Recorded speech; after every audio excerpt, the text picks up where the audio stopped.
I think it's so exciting to be a dame and to be a member of our group specifically. I have to say, I think our chapter is probably the best chapter in the country. There are groups that are larger than ours, but I don't know of any that is more dynamic, that the women are more cohesive, that they like one another more than we like each other. It's a group of strong women who embrace each other and what each person does. I'm proud to be part of a group like this. There's a sisterhood and a warmth and a caring that exists. We share, we give, and we support one another. We really do.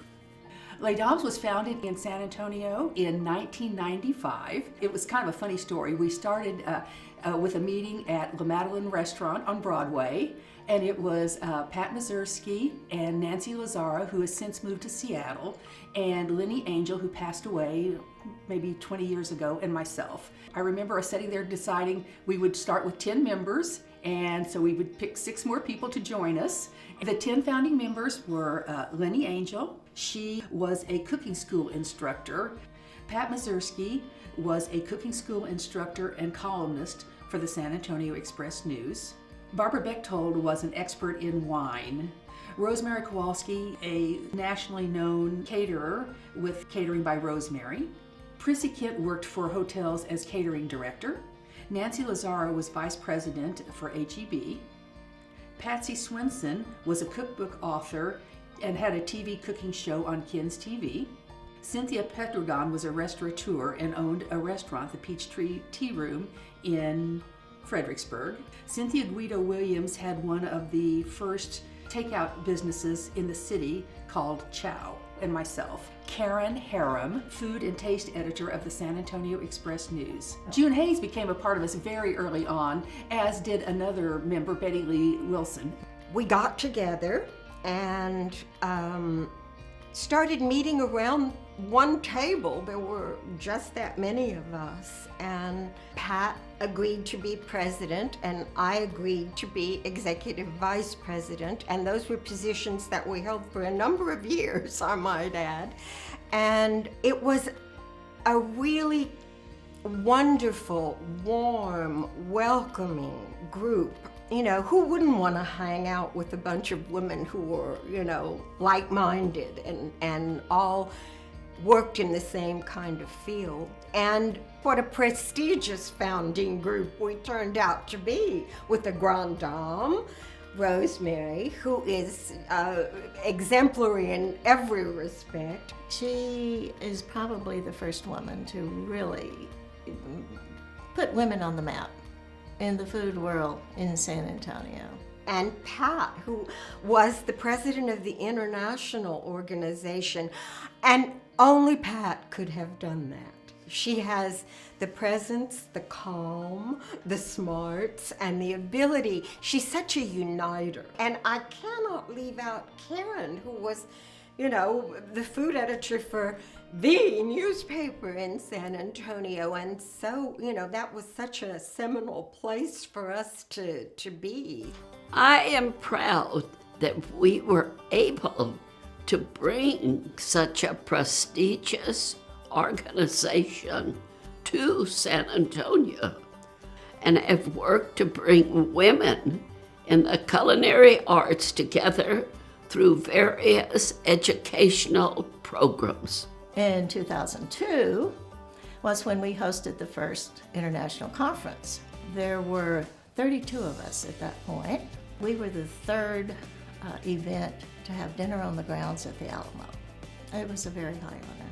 And international conferences thereafter, even up until this year, we're still talking about that. So San Antonio is known for throwing a party, a fiesta, if you will.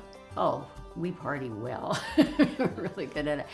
I would say that helped put San Antonio on the map. That the women who came and saw and talked about us, I think, were surprised and impressed. And we did well, and we gained some visibility and decided, well, we need to be doing something for the community.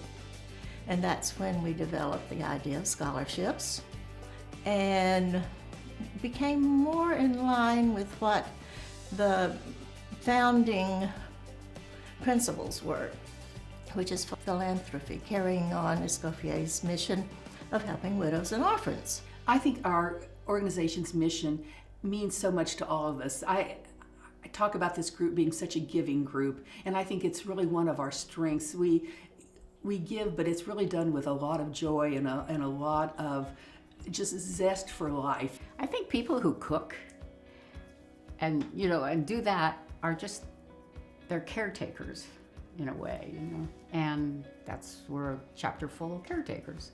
And I think a lot of the Doms have given tremendously to this city, not just their food, but part of our creed is to give back. And this chapter has done that in spades. I mean, hundreds of thousands of dollars we've raised, and so therefore they try to make other people's lives better.